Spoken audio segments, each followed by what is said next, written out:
오늘 우리에게 주시는 하나님의 말씀은 사무엘하 15장 24절에서 37절까지의 말씀입니다.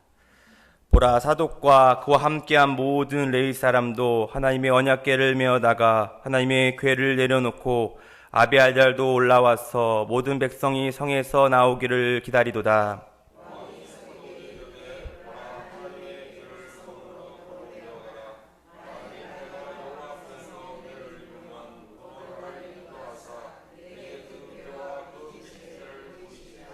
그러나 그가 이와 같이 말씀하시기를 내가 너를 기뻐하지 아니한다 하시면 종이 여기 있사오니 선이 여기시는 대로 내게 행하시옵소서 하니라.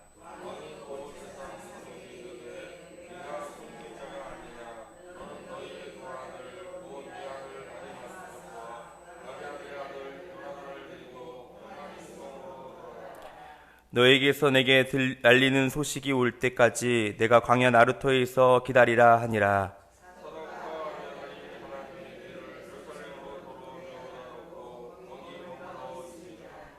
다윗이 감난산 길로 올라갈 때에 그의 머리를 그가 가리고 맨발로 울며 가고 그와 함께 가는 모든 백성들도 각각 자기의 머리를 가리고 울며 올라가니라.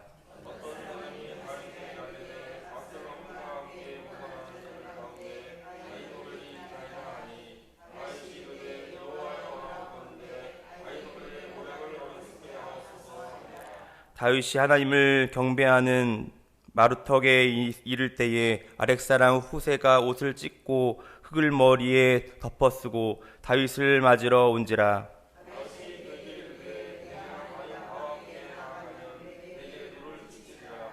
그러나 내가 만일 성읍으로 돌아가서 압살롬에게 말하기를 왕이여 내가 왕의 종이이다. 전에는 내가 왕의 아버지의 종이었더니 이제는 내가 왕의 종이이다 하면 내가 나를 위하여 아히토벨의 모략을 패하게 하리라.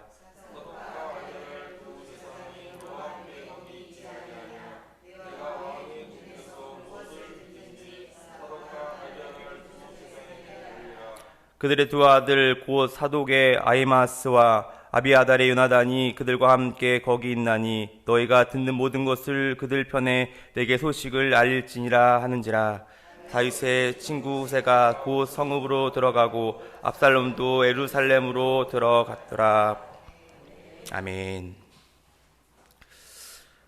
사람이 자신의 진면목이 드러나는 때가 있습니다. 그때는 바로 인생의 위기를 만날 때입니다. 말로는 자신이 당당하고 의로운 사람이라고 이야기할 수 있겠지만 위기의 순간이 오게 되면 많은 사람들은 비굴해지며 불의한 모습으로 바뀌게 됩니다. 그러나 반대로 평소에는 조용하고 그 모습이 변변치 않아 보이나 인생의 위기와 그다음 어려움이 닥쳐올 때에 그것을 의연하고 꿋꿋하게 쳐나가는 그러한 믿음을 보이는 성숙한 그리스도인들이 있다라는 것입니다. 오늘 본문 말씀 속에서 다윗은 인생의 최대의 위기를 만나게 됩니다. 물론 사울에게서 쫓김을 받을 때에도 그가 힘든 시기를 겪었습니다. 그러나 오늘 우리가 읽고 있는 사무엘하 15장에서 압살롬으로부터 도망가야 하는 그 상황과 위기는 말로 표현하지 못할 정도로 정말 다윗에게 있어서 큰 아픔인 것이죠. 왜 그럴까요? 그것은 바로 자신의 아들로부터 쫓김을 당하고 있기 때문입니다. 오늘 말씀을 통하여서 이 위기의 때에 다윗은 어떠한 모습으로 그 길을 걸어가고 있는지 함께 은혜를 나누는 시간이 되셨으면 좋겠습니다. 첫 번째, 다윗은 하나님을 향한 절대적인 믿음으로 나아갔다라는 것입니다. 오늘 본문 말씀 24절은 이렇게 말씀하고 있습니다. 보라, 사독과 그와 함께한 모든 레위 사람도 하나님의 언약궤를 메어다가 하나님의 궤를 내려놓고 아비아달도 올라와서 모든 백성이 성에서 나오기를 기다리도다. 다윗은 드디어 기드론 시내를 건너서 성 밖으로 나오게 됩니다. 그런데 거기서 누구를 만나게 됩니까? 대제사장 사독과 아비아달 그리고 모든 레위인들이 하나님의 언약궤를 가지고 다윗을 기다렸다라고 오늘 말씀은 이야기하고 있습니다. 그런데 여기서 정말 중요한 것이 있습니다. 왜냐하면 하나님의 언약궤는 하나님이 여기 계시다라는 하나님의 임재를 상징하기 때문이죠. 그리고 전쟁을 치르는 장수와 이 나라에는 이 하나님의 언약궤가 승리의 이런 증표라고 할 수 있습니다. 더욱이 왕의 자리가 바뀌어지는 이 위기 가운데에 언약궤가 있는 곳이 어디냐에 따라서 이 왕권의 정통성을 보장받게 되는 것이지요. 그러니 오늘 말씀에서 이 언약궤가 왔다는 것은 다윗에게 있어서 그 왕권의 정통성이 보장되고 하나님께서 함께 하신다라는 이러한 큰 힘과 위로가 되는 사건이게 됩니다. 다윗이 가장 바라고 의지할 수 있는 그 무엇이지 않았나라는 것이죠. 그런데 오늘 말씀 속에서 다윗은 인간적으로 이해할 수 없는 행동을 하게 됩니다. 오늘 말씀 25절 말씀입니다. 다윗이 사독에게 이렇게 이야기하죠.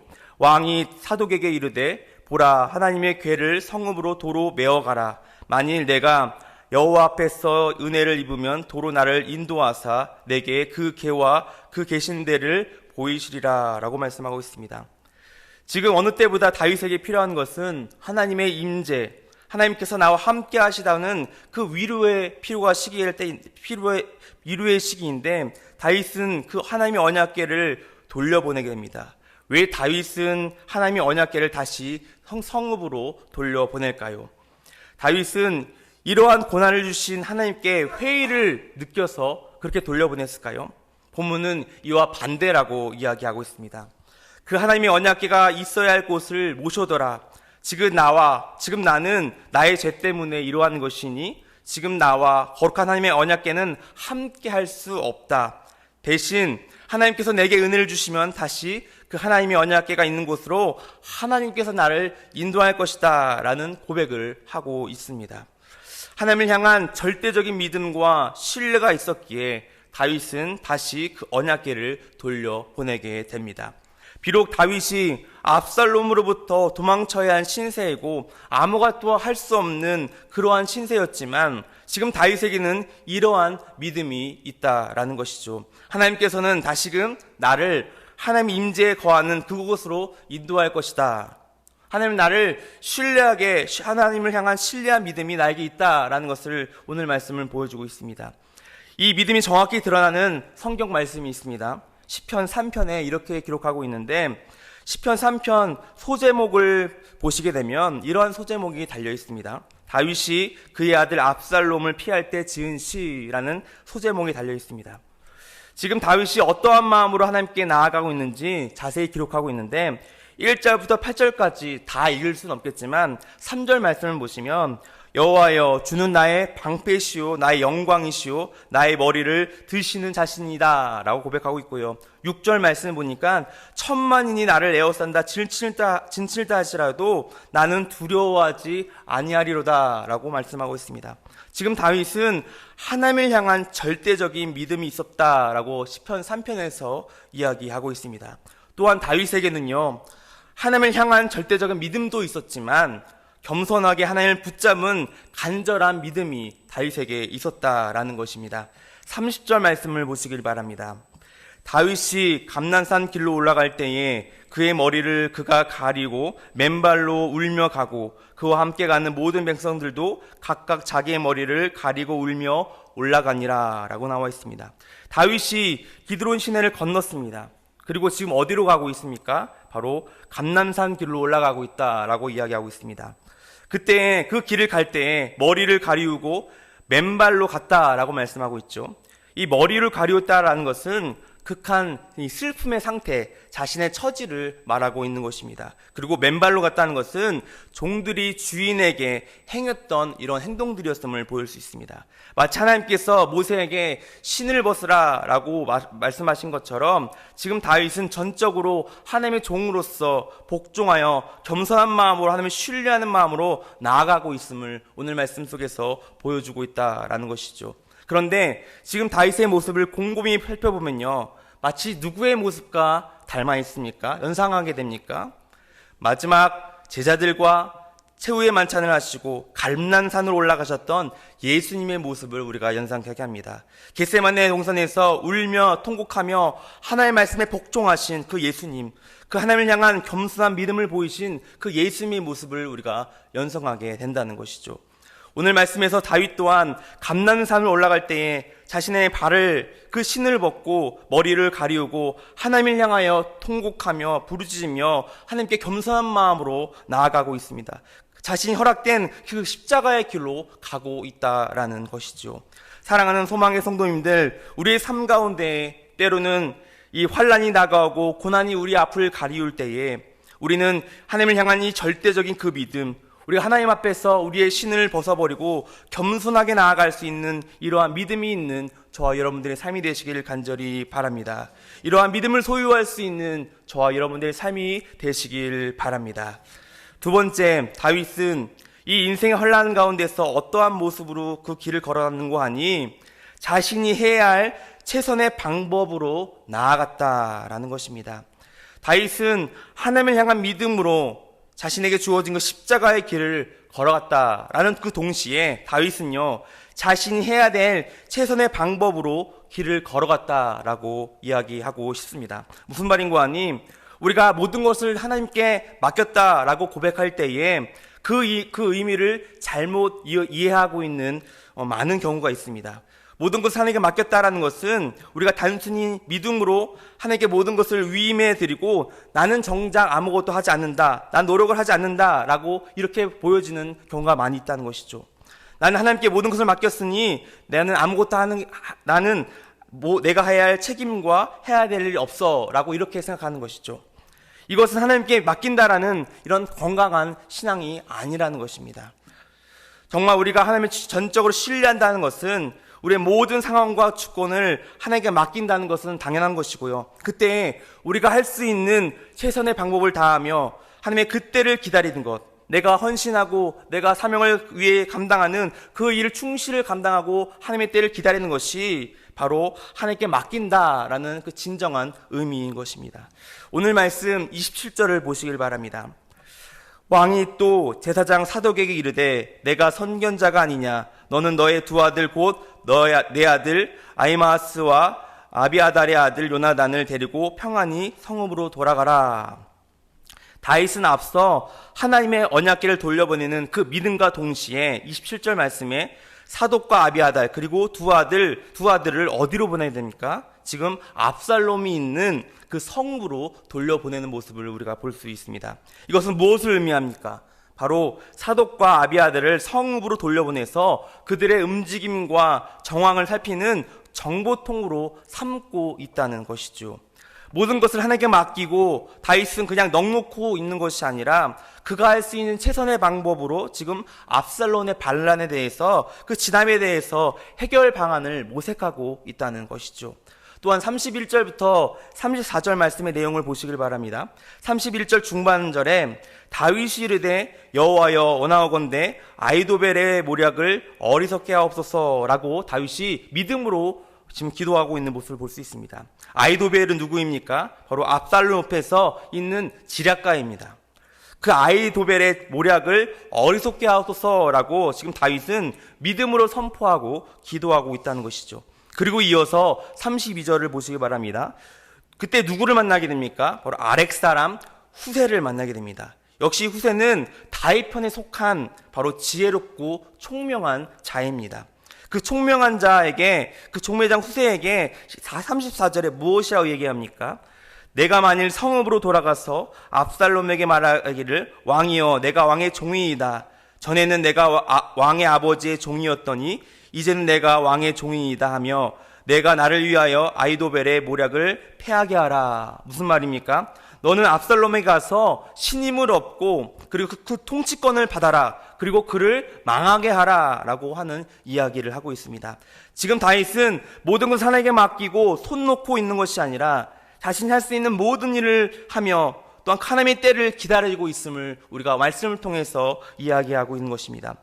여러분, 어떤 사람들은요, 하나님을 향한 믿음과 신뢰 없이 자신의 최선과 자신의 열심의 길을 가는 많은 사람들이 있습니다. 이것은 가장 큰 문제이죠. 그러나 그거만큼 큰 문제가 되는 것이 무엇인고 하니 그것은 바로 하나님에 대한 절대적인 신뢰적인 믿음이 있습니다. 그런데 하나님께서 모든 걸 다 해주실 거야, 나는 그걸 그때를 기다려 라는 이런 것을 믿고 아무런 행동과 자신의 일을 하지 않는 사람이 가장 큰 문제라는 것이죠. 행하지 않는 믿음, 바로 죽은 믿음이 그의 인생을 사로잡게 한다는 것입니다. 오늘 말씀의 다윗은 하나님을 향한 절대적인 믿음을 가지고 있었고, 그와 동시에 그가 할 수 있는 최선의 노력과 방법으로 그 하나님의 때를 기다림을 우리가 말씀을 통해서 볼 수 있습니다. 사랑하는 소망의 성도님들, 우리의 인생 속에서 더욱이나 우리의 믿음의 여정의 길을 걷다 보면 우리 앞에 다가오는 환난과 이런 삶의 문제들이 있다는 것입니다. 그 위기의 순간을 만날 때에 저와 여러분들은 어떠한 모습으로 그 길을 걸어가시겠습니까? 오늘 말씀에서 다윗은 자신의 인간적인 유익을 쫓지 않았습니다. 그의 인간적인 방법으로 그 언약궤를 붙잡는 선택을 하지 않았습니다. 그가 하는 행동은 바로 하나님께서 나를 회복시키실 거야, 나를 인도하실 거야 라는 이 확실한 믿음을 가지고 그의 언약궤를 다시 돌려보내는 것을 우리가 알 수 있습니다. 이렇게 하나님에 대한 절대적인 신뢰와 믿음이 있었음을 우리가 볼 수 있습니다. 그러나 우리가 하나님을 향한 믿음만 가지고 그때를 기다리지 아니었으면 좋겠습니다. 내가 할 수 있는 최선의 방법으로, 내가 할 수 있는 이러한 책임과 노력과 헌신으로 그때를 기다릴 수 있는 저와 여러분들의 삶이 되시길 간절히 바랍니다.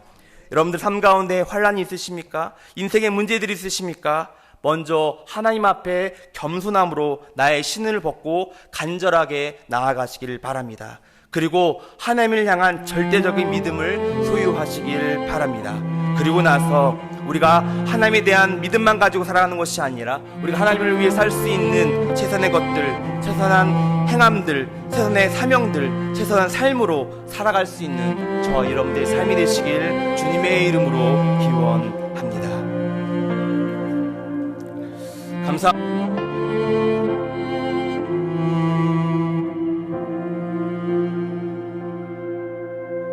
우리 주는 위대하며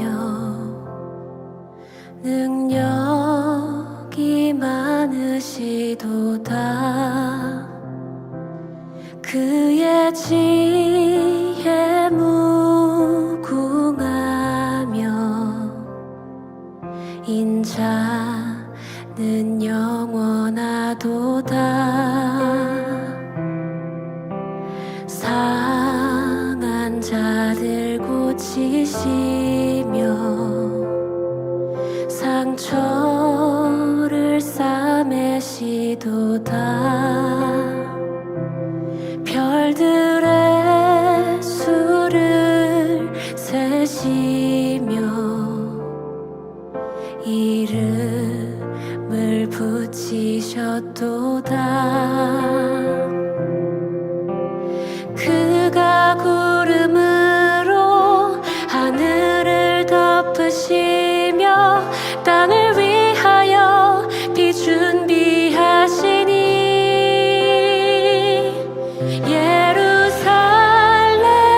예루살렘아 여호와를 찬송할지어다. 내 하나님을 감사함으로 그 앞에 나가며 주 임재 앞에 경배해.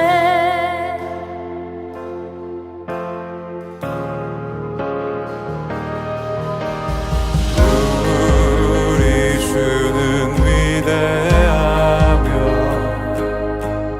능력이 많으시도다.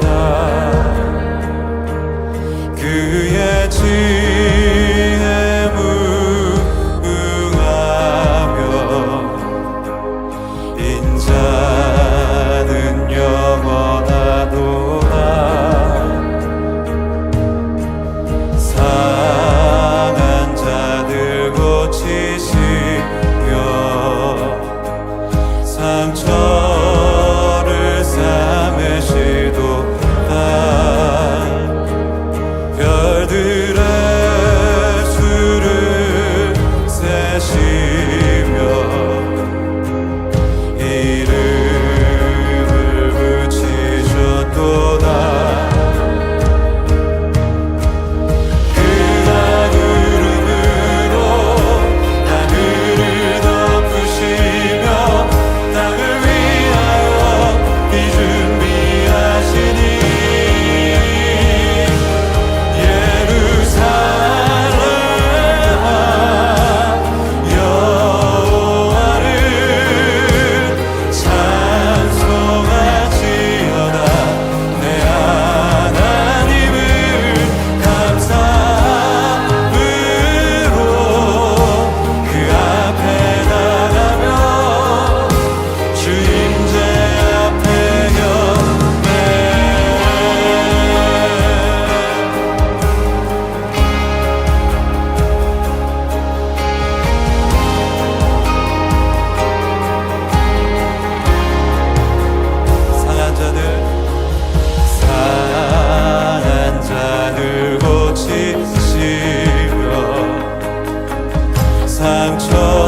비준비하시니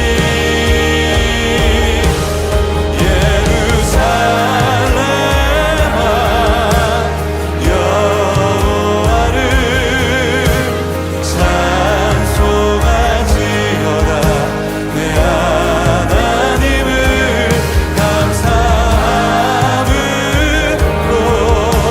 그 앞에 나가며 주인제 앞에 겨 예루살렘아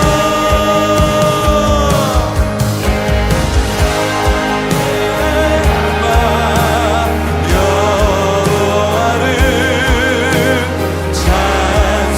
찬송할지어다 내 하나님을 감사함으로 그 앞에 나가며 주인제 앞에 곁에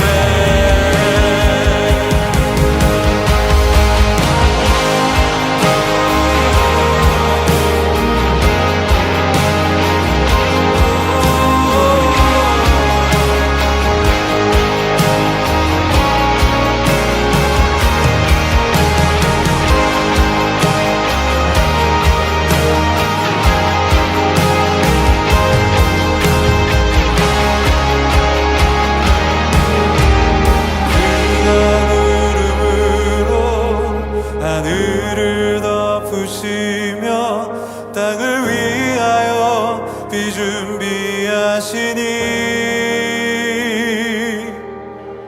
그가 구름으로 하늘을 덮으시며 땅을 위하여 비준비하시니 함께 예루살렘아